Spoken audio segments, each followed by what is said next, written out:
les gens sont en train de souffrir. Ouais, mais cette souffrance-là, on l'a hérité de qui? Cette souffrance-là date de quand? Est-ce que cette souffrance war na mën a taxaw, c'est-à-dire que même à supposer que sax souffrance boobu ñuy wax mu nekk luy dëgg, est-ce que souffrance boobu war na mën a tax un parti qui doit mobiliser ses militants war na mën a tax ba du ko def? demuñu concert, demuñu je ne sais pas ay kii lucratif. C'est-à-dire c'est un meeting politique. Un meeting politique a toujours un sens. Même s'il y a des flonflons par la suite nga xam ne loolu moom ça accompagne tout simplement le meeting, mais le fond c'est le discours tenu par le leader et aussi capté bien sûr par les militants. Je crois que c'est là où il faut accéder. Mais Pape, j'ai lu vraiment de façon sax diagonale mais li mu ci gën a jàpp mooy surtout phrase boobu quand il dit celui qui fait soi et cetera. Bon réew moo xam ne nii déjà chômage beeg yooyu waaw d'accord, mais ce chômage là mais il fallait parallèlement dire aussi que en moins de 2 ans il y a eu tant de recrutement en moins de 2 ans, tant de recrutement qui est loin du compte d'ailleurs, parce que loolu sax ce sont des recrutements au niveau de la fonction publique. Mais aujourd'hui qu'est-ce que l'État ne fait pas pour mën a relancer la machine économique? Mais xanaa machine économique soo ñëwee bala nga koy relancer da nga koy jàngat xool. yaa Moussa bu la waxoon ne tey kaay oto bi may nan la ko mais oto bi dafa ngiro fii xanaa doo ñëw rek ne brit rek dem. boo ko bëggee def oto bi day gën a enfoncé wu di nga ne oto bi dafa ngiro naa fexe nu may kii bu fii ndimbal bu xoote fii teg ay say tol ak yooyu xool ba oto bi génn ca xam ne foofu la ngiro. Exactement. Ba nga génne ko léegi suba na nga ne mag sama oto léegi su ma neexee ma dawalee ko temps de vitesse, su ma neexee ma daw 60, su ma neexee ma daw 70, su ma neexee ma daw 80 xool sama état véhicule léegi. mën na donc nga ñëw fekk réew moo xam ne nii yow dafa stagné. mën nga ne en moins de 2 ans boo ñëwee tu relances la machine économique pour un pays boo xam ne ni presque qui croule sous le poids d'une dette de 132% par rapport au PIB. Et les initiatives qui ont été prises par le Premier ministre pour relancer la machine économique. La rencontre bi nga xamante ne moom la am systématiquement avec les patrons d'entreprise.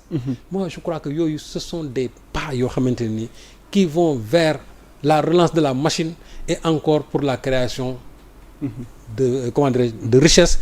Création de richesse fu mu amee c'est-à-dire que il y a création d'emploi. Il y a de la valeur ajoutée. Il y a de la valeur ajoutée, exactement. Et d'ailleurs boo leen gisee même Ousmane Sonko bi mu ñëwaat qu'est-ce qu'il dit? Que nous devons aider non seulement le secteur privé mais en plus nous devons même créer des champions nationaux parce que bu ñu leen créer ci la ñuy am ñu mën a créer ay emplois. Mais kooku il est dans les modes de dissolution. Vous pensez que Ousmane Sonko il regroupe les patrons de presse là pour leur beaux yeux ñëw taxaw tëri leen un discours chaque fois ba pare dem comme ça sans pour autant qu'il y ait quelque chose derrière? Mais non, soyons sérieux. Exactement. Donc ki ñëw taxaw wax. Mais il y a d'abord une phase spéculative avant muy am une phase d'action. Mais nit mënoo ñëw rek mais la théorie toujours précède l'action. C'est des étapes. Di nga ñëw ba pare wax ba pare bañ ne lii moo nekk en place ngeen teg un schéma teg une stratégie maintenant on passe à l'action. Logiquement. Mais on veut reprocher à ce pouvoir là loo xam ne mosuñu ko reprocher benn pouvoir. Nee naa la Macky Sall mi nga xamante bi mu ñëwee fekk na fi un environnement favorable il lui a fallu 4 ans pour war a mën a démarrer moom. Abdoulaye Wade bi nga xam ne bi mu ñëwee moom moo ñëw daal ne tout est vert fekk nañ fi xaalis bu dul jeex. kooku bi mu ñëwee il lui a fallu 4 ans pour que moom mu mën a démarrer son véritable programme ñuy ñëw fii defaguñ fi 2 ans ak li ñu fi def yëpp pour redresser ce pays ak jafe-jafe yi fi nekk yëpp ak toute l'énergie qu'ils ont déployée pour ça on va leur dire que yéen vous n'avez pas créé d'emploi vous n'avez pas fait ceci. tontu Waly Diouf Bodian vite fait ndax bientôt. dañuy nekk au terme de l'émission. Waly n'a pas été tendre. Non, Waly n'a fait que son devoir de vigie par rapport au projet de Pastef. Waly ko xam-xam ne. moom kenn du laal Sonko. Il ne mâche pas ses mots. Non, ça dit que Waly moom kenn du laal Sonko. Waly ce qui l'intéresse. Oui. Waly c'est Sonko qui l'intéresse. Waly Diouf Bodian. waaw Sonko bu intéresse. kenn du laal Sonko. Le projet Pastef kenn du ko laal. c'est-à-dire que am na fa xam boo ko dalee moom day génn mu ak lu mu ci mën a récolter nag. qu'il reçoive des coups qu'il n'en reçoive pas c'est pas son problème. mais ku laal Sonko gis nga ñoom Abdourahmane Diouf ak ñi ñëpp ku ci kii moom mu génn wax et puis jàpp naa ne c'est comme ça qu'on protège son leader. tan ni mu lay tontoo aussi. ci yar ak teggin la koy def wax ma ñiy gën di saaga non ci yar ak teggin la koy teg ko ci xam-xam aussi. Pape Matar dafa génne xam-xam. moom tamit mu génne xam-xam. et man jàpp naa ne nee leen c'est bon toujours pour la démocratie gis nga man quand je vois des intellectuels qui débattent contradictoirement di critiquer seen biir. man j'encourage toujours ça. parce que dafa am lu bëri loo xam ne daf ciy feeñ. tu vois maintenant la faiblesse de certains mais aussi seen point fort yi ak li nga xamante ne aussi ñoom moom la ñuy junj ak débat bi muy créer parce que loolu nit ñi buñ ko liree bu subaa beneen débat mën na ci créer waat c'est là il faut saluer toujours le débat contradictoire donc man jàpp naa ne opinion libre ni mu amee. mais am na ñu xaw a joxoñ Pape ni ko ci weer yi nu génn soppeeku gi. non xam nga quelqu'un qui auparavant. xam nga juñ naa ko léegi dama ne mais nit ñi dañ ci def débat. am na ñu ci amal sax ay révélation yoo xam ne. xam nga man du ma wax lu ma wóorul waaye nit ñi ngi ciy waxtaan. bon man moom mooy lu wax rek. xam nga j'ai dit tout à l'heure dama ne j'ai dit il faudra s'interroger sur la fréquence de ces critiques parce que dafa tegaloo parce que récemment Pape a parlé des fonds politiques. teguñu ci kii mu génnewaat encore beneen. te peut-être que beneen mi ngi en gestation. moo tax ma ne c'est-à-dire que la fréquence maintenant de ces critiques contre le régime Pastef c'est ça qui pose problème pour quelqu'un boo xam ne ni naguère tu avais des positions qui étaient favorables à ce parti-là. il est libre de le faire. mais ñun aussi on est libre de nous interroger sur la fréquence parce que man boo toogoon tey nga toog 5 mois après nga bindaat ñu mais boo bindee matul weer nga bindaat encore tirer dans la même direction.